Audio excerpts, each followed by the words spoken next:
ಕಡೆ ಸ್ವಲ್ಪ. ಓಂ ಶ್ರೀ ಗುರು ಬಸವಲಿಂಗಾಯ ನಮಃ.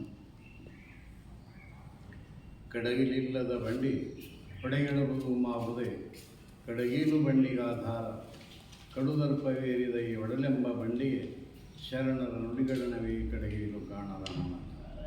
ವಿಶ್ವಗುರು ಬಸವಣ್ಣನವರ ಹೃದಯ ಮಂದಿರದಲ್ಲಿ ಧ್ಯಾನಿಸಿ ಇಂದಿನ ಈ ಧ್ಯಾನಕ್ಕೆ ಆಗಮಿಸಿರ್ತಕ್ಕಂಥ ಎಲ್ಲ ಶರಣ ತಂದೆ ತಾಯಿಗಳನ್ನು ಭಕ್ತಿ ಶರಣರ ಅರ್ಪಿಸಿ,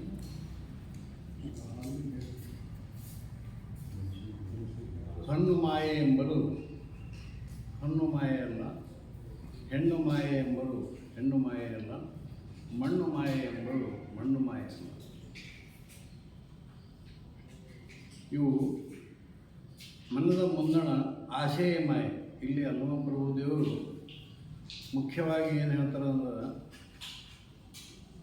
ನಾವಂತೀವಿ ಏನಂದ್ರೆ ಹಣ್ಣು ಮಾಯೆ ಅದ, ಹೆಣ್ಣು ಮಾಯೆ ಅದ, ಆಮೇಲೆ ಮಣ್ಣು ಮಾಯೆ ಅದ. ಇವು ಯಾವ ಮಾಯೆ ಅಲ್ಲ, ಮನದ ಮುಂದಣ ಆಸೆ ಮಾಯೆ ಗುಹೇಶ್ವರ ಅಂಥೇಳಿ ಇಲ್ಲಿ ಹೇಳ್ತಾರೆ.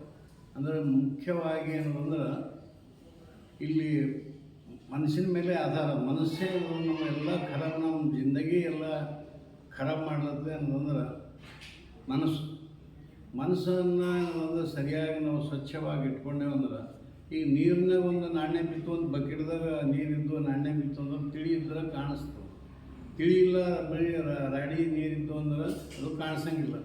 ಅದಕ್ಕೆ ನಾವು ಯಾವ ರೀತಿ ಮನಸ್ಸು ನಿರ್ಮಲವಾಗಿ ಇಟ್ಕೊಂಡೇವೆ ಅಂದ್ರೆ ದೇವರು ನಮ್ಮ ಸಾನ್ನಿಧ್ಯದಲ್ಲಿ ಇರ್ತಾನೆ.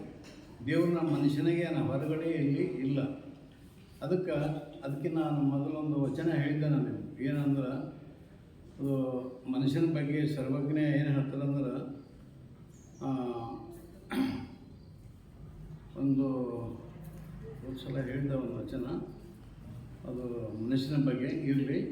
ಅದಕ್ಕೆ ಈಗ ಮುಖ್ಯವಾಗಿ ನಾನು ಮನುಷ್ಯನ ಬಗ್ಗೆ ಒಂದು ಸಂಕ್ಷಿಪ್ತ ಒಂದು 2 ನಿಮಿಷದ ಒಂದು ಉದಾಹರಣೆ ಹೇಳ್ತೀನಿ. ಏನಪ್ಪ ಅಂದ್ರೆ,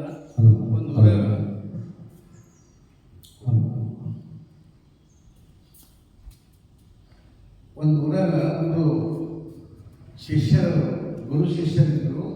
ಭಾಳ ಗುರುವಿಗೆ ಏನಂದ್ರೆ ಭಾಳ ವರ್ಷ ಆಗಿತ್ತು ಶಿಷ್ಯರ ಮನೆಗೆ ಹೋಗಲಿಕ್ಕೆ. ಅವು ಶಿಷ್ಯರ ಮನೆಗೆ ಏನಂದ್ರೆ ಲಿಸ್ಟ್ ತೆಗೆದು ನೋಡಿದ್ರು, ಶಿಷ್ಯರ ಮನೆಗೆ ಹೋಗೋಣ ಭಾಳ ವರ್ಷ ಆಯ್ತು ಅಂತೇಳಿ ಗುರು ಶಿಷ್ಯರ ಮನೆಗೆ ಬಂದರು. ಶಿಷ್ಯರಿಗೆ ಭಾಳ ಆನಂದ ಇತ್ತು. ಭಾಳ ಆನಂದ ಆಗಿ ಅವ್ರು ಏನು ಮಾಡಿದ್ರು ಅಂದ್ರೆ, ಗಂಡ ಹೆಂಡತಿ ಮಾತಾಡ್ಕೊಂಡ್ರು. ಈಗ ಗುರುಗಳು ಬಂದಾರ, ಮತ್ತು ನಮ್ಮದು ಪರಿಸ್ಥಿತಿ ಏನಂದ್ರೆ ಬಡತನ ಪರಿಸ್ಥಿತಿ ಅಲ್ಲ. ನಮ್ಮಲ್ಲಿ ಮನ್ಯಾಗ ಏನೂ ಇಲ್ಲ, ಗುಟ್ಟ್ಯಾಗ ರೊಟ್ಟಿ ಇಲ್ಲ, ಮತ್ತು ಹಿಟ್ಟಿಲ್ಲ, ಏನಿಲ್ಲ. ಇಂಥ ಕಷ್ಟದಾಗಿದ್ದೇವೆ ನಾವು. ಅದಕ್ಕೆ ಏನಂದ್ರೆ ಅಂದ್ರೆ, ಈಗ ನಾವು ಹ್ಯಾಂಗೆ ಮಾಡೋದು ಅಂಥೇಳಿ ಭಾಳ ಎಲ್ಲಿ ಹೊರಗೆ ಹೋದ್ರೂ ಒಂದಿನ ಕಡೆ ಕೊಡ್ತಾರೆ, 2 ದಿನ ಕಡೆ ಕೊಡ್ತಾರೆ. ವರ್ಷಾಂಚಾರಿ ಕಡೆ ಕೊಡೋದು ಯಾರು ಕೊಡ್ತಾರೆ ಹೇಳ್ತೀವಿ. ಹೀಗಾಗಿ ಅದು ಏನಾಗಿತ್ತಂದ್ರೆ, ಅವ್ರದ್ದು ಪರಿಸ್ಥಿತಿ ಖರಾಬಿತ್ತು. ಅವರ ಗಂಡನ್ನ ಮತ್ತು ನೋಡಿ ಏನಾರ ಕರ್ಬನ್ ಅಂತ ಇರ್ತದಲ್ಲ ಹೆಣ್ಣು, ಅವು ಕರ್ಬನ್ ಗಡಿಗೆದಾಗ ಏನಾರ ನೋಡಿದ್ರು ಎಲ್ಲ ಗಡಿಗೆ ಇಳಿಸ್ಕೊಂಡು ಒಂದು ಶಿಶು ಮೆಣಸಿನ್ಕಾಯಿ ಖಾಲಿ ಇಡಬೇಡ್ದು ಅಂತೇಳಿ ಮೆಣಸಿನ್ಕಾಯಿ ಇತ್ತು. ಅವು ಗುರುಗಳಿಗೆಲ್ಲ ಅರ್ಥ ಆಯಿತು. ಗುರುಗಳು ಪೂಜೆ ಕುಂತರು, ಎಲ್ಲ ಸ್ನಾನ ಮಾಡಿಕೊಂಡ್ರು, ಪೂಜೆ ಕುಂತರು. ಇದು ನಮ್ಮ ಶಿಷ್ಯಗೆ ಹೆಂಗೆ ಇಟ್ಟಿದಿ, ಇಷ್ಟಾಗ್ತೀನಿ ಬಡತನ ಇಟ್ಟಿದಿ, ಕೃಪೆ ಮಾಡು ಹಿಂಗೆ ಅಂಥೇಳಿ ಅವ್ರು ಮಾಡಿದ್ರು. ಅದೇ ಮೆಣಸಿನ್ಕಾಯಿ ಏನು ಮಾಡಿದ್ರು ಅಂದ್ರೆ ರುಬ್ಬಿ ಒಂದು ಸುಮ್ಮನೆ ಒಂದು ಉಳ್ಳಾಗಡ್ಡಿ ಹಾಕಿ ಅದು ನೀರಿಗೆ ಫೋಣೆ ಕೊಟ್ಟು ಅದಕ್ಕೇನದು ಅವ್ರಿಗೆ ತಂದು ಮುಂದಿಟ್ಟು ಅದೇ ಪ್ರಸಾದ ತಗೊಂಡು ಅವರು ಗುರುಗಳು ಹೋದರು. ಗುರುಗಳು ಬಹಳ ದೇವ್ರಿಗೆ ಭಾಳ ಕೇಳ್ಕೊಂಡ್ರು. ಯಾಕಂದ್ರೆ ದೇವರು ಹೊರಗಡೆ ಎಲ್ಲಿ ಇಲ್ಲ ಅನ್ನೋದ್ರ ಬಗ್ಗೆ ಹೇಳ್ತಾನೆ. ದೇವ್ರಿಗೆ ಕೇಳ್ಕೊಂಡ್ರೆ ಅವರು ಗುರುಗಳು ಹೋದರು.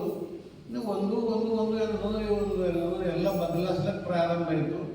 ಎಲ್ಲ ವ್ಯವಹಾರ ಸರಿಯಾಗಿ ನಡೀತು. ಒಂದು ದುಕಾನ್ ಅಂತು, ದುಕಾನ್ ಗಿರಾಕಿ ಚಲೋ ಆಗ್ಲತ್ತು. ಹೀಗೆಲ್ಲ ಆಗೋದು ಏನಂದ್ರೆ ಸುಮಾರು ಒಂದು 5-6 ವರ್ಷದಾಗ ಏನಂದ್ರೆ ಅವರು ಲೆಕ್ಕಪತಿ ಆದರು.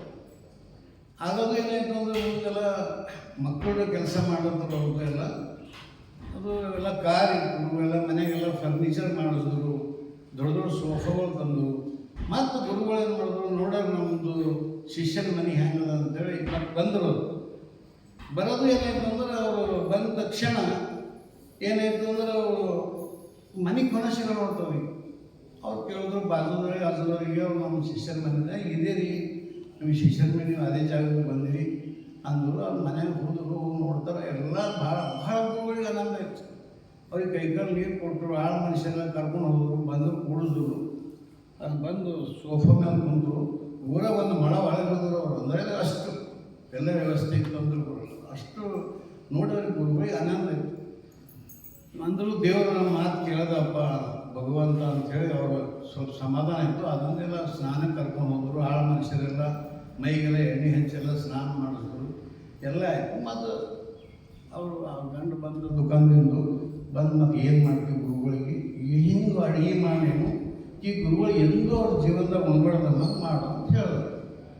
ಹೆಂಡತಿ ಏನನ್ಬೇಕು ಅದಕ್ಕೆ ಹ್ಞೂ ಅನ್ಬೇಕು ಅಥವಾ ಆಯ್ತಂದ್ರೆ ಎಲ್ಲ ಆಯ್ತಿತ್ತು ಅಂದ್ರೆ ನಿಮ್ಗೆ ಹುಚ್ಚಿನ ಹಿಡಿದ ನಾವು ಅಂದ್ರೆ ಯಾಕೆ ಅಲ್ಲ ನಾವು ಮುಟ್ಟಿ ಮೆಣಸಿನ್ಕಾಯಿ ಆದಾಗ ಇಷ್ಟೆಲ್ಲ ಸಂಪಾದನೆ ನಮಗೆ ಕೊಟ್ಟಲ್ಲ.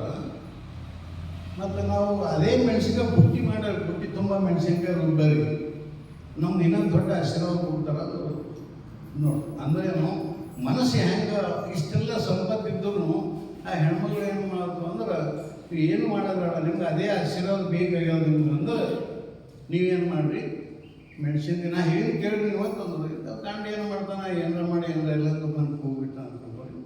ಮಸ್ತ್ ಒಂದು ಹೆಣ್ಮಗಳಿಗೆ ಹಚ್ಚಿರೋದನ್ನ ಮೆಣಸಿನ್ಕಾಯಿ ರುಬ್ಬಿಸಿದ್ರು ಅಂತ ತಿಳ್ಕೊರಿ. ಆ ಮೆಣಸಿನ್ಕಾಯಿ ರುಬ್ಬಿಸಿ ಫೋಣೆ ಕೊಟ್ಟು ರಾಡಿ ತಂದು ಮನೆಗೆ ಇಟ್ಟರು ಅಂತ ತಿಳ್ಕೊರಿ.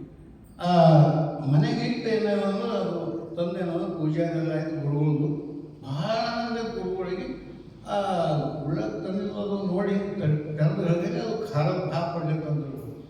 ಅವ್ನು ಮೈಗೆಲ್ಲ ಬೆವರು ಗುರುಗಳಿಗೆ ನಾವು ತಿಳಿ ಹೆಂಗೆ ಮಾಡಲೇ ಆ ಮಣ್ಣು ನೋಡೋ ಒಂದಷ್ಟು ಬಟ್ ಹಚ್ಚಿ ಒಂದು ಕೊಡೋದು ತಗೊಳ್ಳಿ ಸಾಕಮ್ಮ ಇಷ್ಟ ಅಂತಂದು ಅದಕ್ಕೆ ಅವ ವಿಚಾರ ಮಾಡೋಣ.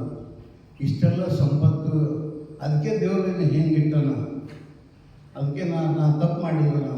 ನಾ ಏನು ಅಂದ್ರೆ ನಾ ತಾತ್ಪರ್ಯ ಹೇಳೋದಂದ್ರೇನು ಗುರು ಮುನಿಂದ ಹರ ಮುನಿಂದರೆ ಗುರು ಕಾಯುವ ದೇವರು ನಮ್ಗೆ ಒಂದು ಹೇಳಾಗ ನಮ್ಮ ಕಣ್ಣು ನೋಡೋಲ್ಲ ಅಂದನು. ಗುರು ಇದ್ದವ ಏನು ಮಾಡ್ತಾನೆ ಜಾಗ್ರತೆ ಮಾಡಿ ಬೇಡಿಕೆ ಮಾಡಿ ಅವನ ವ್ಯವಸ್ಥೆ ಮಾಡ್ತಾನೆ. ಆದ್ರೆ ನನ್ನಿಂದ ತಪ್ಪಾಗ್ಯದ ಅಂತ ಹೇಳಿ ಅವ ಏನು ಮಾಡೋದು ಅಂದ್ರೆ ನಿಮ್ಗೆ ಕಲ್ಯಾಣ ಆಗಲಿ ನಿಮ್ಗೆ ಅಂಥೇಳಿ ಹೋಗ್ಬಿಟ್ಟು ಅಂದ್ರೆ ಒಂದು ಮನುಷ್ಯನ ಕಳ್ಕಳಿ ಏನೋ ಹಾಕ್ಬಿಟ್ಟ ಅವ್ರ ಮೇಲೆ ಅದ ಹೋದ ಅದು ಕಳ್ಕಳಿ ಹತ್ತದ್ರಿಗೆ ಅಂತ ತಿಳ್ಕೊರಿ. ಅವು ಹೋಗಿ 2-3 ದಿನಕ್ಕೆ ಅವ್ರ ಮಗನಿಗೆ ಆಕ್ಸಿಡೆಂಟ್ ಆಯಿತು, ಬೇರೆಯವರಿಗೆ ಆಕ್ಸಿಡೆಂಟ್ ಮಾಡಿದ ಕೇಸ್ ಆಯಿತು. ಹಾಗಾಗಿ ಒಂದು 10 ವರ್ಷದಾಗ ಮತ್ತೆ ಎಲ್ಲಿಂದ ಆರೋಗ್ಯಕ್ಕೆ ಅಂದ್ರೆ ನಾನು ಹೇಳೋ ತಾತ್ಪರ್ಯ ಏನಪ್ಪ ಅಂದ್ರೆ ಮನುಷ್ಯನ ಮನಸ್ಸು ನಾವೇನೋ ಕೇಳ್ತಂದ್ರೆ ನಮ್ಗೆ ಒಳ್ಳೇದಾಗ್ತದೆ. ಅದಕ್ಕೆ ದೇವರು ನಮ್ಗೆ ಅಂದ್ರೆ ಇದು ಮಾಯೆ ಎಲ್ಲ ಮಾಯೆ ಅಂತಾರೆ. ಇದು ಮನದ ಮುಂದಣ ಆಸೆಯೇ ಮಾಯೆ. ನಾವು ಅತಿ ಆಸೆ ಮಾಡಬಾರ್ದು, ದುರಾಸೆ ಮಾಡಬಾರ್ದು. ಆಸೆ ಇರಲಿ ಮನುಷ್ಯಗೆ, ಆಸೆ ಇಲ್ಲದ್ರೆ ಮನುಷ್ಯ ಬದುಕಲಿಕ್ಕೆ ಆಗಬೇಕು. ಇಷ್ಟನ್ನು ಹೇಳಿ ನನ್ನ 2 ಮಾತುಗಳನ್ನು ಮುಗಿಸುತ್ತೇನೆ. ಕೇಳಿದ್ದಕ್ಕೆ ಧನ್ಯವಾದ.